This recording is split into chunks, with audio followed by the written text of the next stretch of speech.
Hello, Morongo Basin, and listeners around the world online at Z107.7 FM.com. Here is the Z107.7 Local News for Tuesday, July 16th, 2024. A fatal collision involving a propane tank on Old Woman Springs Road left one person dead and two people injured. At around 2:30 p.m. yesterday, what the California Highway Patrol described as a head-on collision occurred on State Route 247 near Rattlesnake Canyon Road and Joshua Tree Road in Johnson Valley.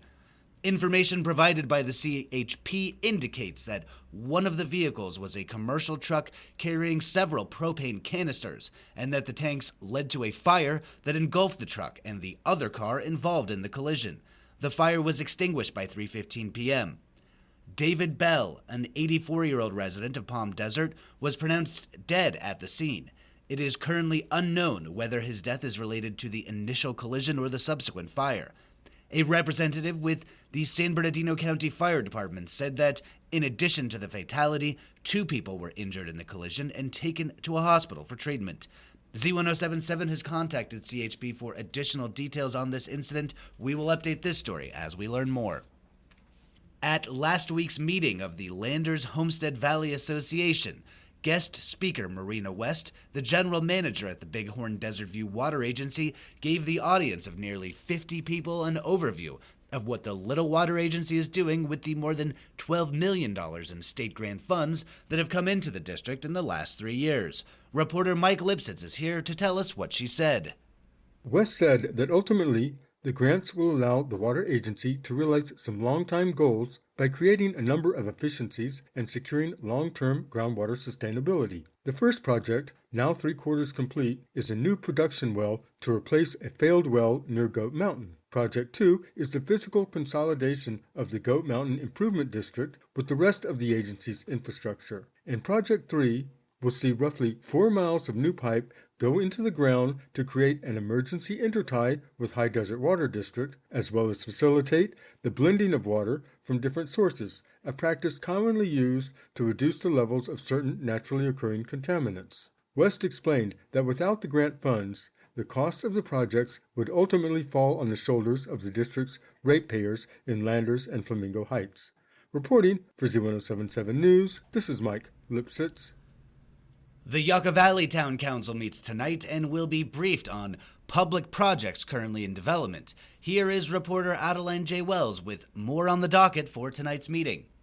The Yucca Valley Town Council will receive reports regarding upcoming initiatives, starting with the town's capital improvement plan. This 5-year plan was presented to the Planning Commission at their June 25th meeting. It details the status of different public infrastructure projects, including the Aquatics and Recreation Center, the Old Town Beautification and Sustainability Project, the Slurry and Crack Seal Project, and more. The Town Council is expected to adopt the program through the end of the 2029-2030 fiscal year. The Council will also receive a report from the Parks, Recreation, and Cultural Commission that details their upcoming activities for fall and winter. These include special events, enrichment classes, public art initiatives, senior programs, and sport and fitness offerings. This report will be followed by a presentation from Cal Recycle regarding the successful completion of a corrective action plan for SB 1383, known as the Organics Recycling Bill. Yucca Valley, like many other California municipalities, was unable to execute the program by the state deadline of January 1st, 2022. The town has since rolled out the program to Cal Recycle standards. Lastly, the Town Council will receive the Town Resident Report on Measures Y and Z. This report was created by town staff to inform residents how the funds have been raised and used for Yucca Valley. Tonight's meeting is open to the public and begins at 6 p.m. at the Yucca Valley Community Center. Reporting for Z107.7, this is Adeline J. Wells.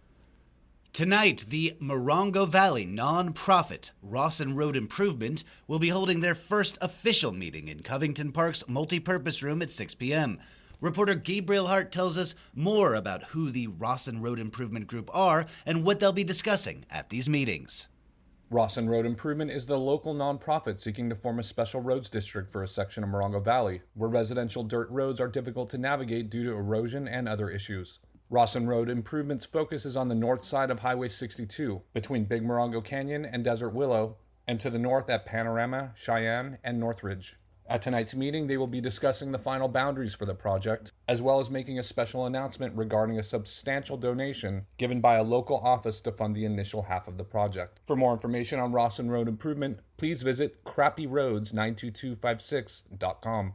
Reporting for Z107.7, this is Gabriel Hart. And finally, as students begin to get ready for the new school year, beginning in August, the Morongo Unified School District is hosting their annual Back to School Resource Day this Friday.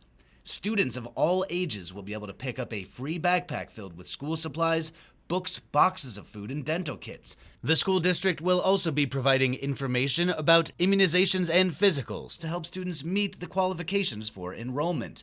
This resource event will be held on Friday at Joshua Tree Elementary School, located at 4950 Sunburst Avenue in Joshua Tree. The event runs from 9 a.m. to noon. That's our local news. Hear local news 7 times a day, 7 days a week at 7, 8, 9, noon, 4, 5, and 6. If you hear about news happening, let us know. Email us at tips@z1077fm.com. Reporting for the Morongo Basin News Leader, the award-winning Z107.7 Local News, I'm Jeff Harmetz.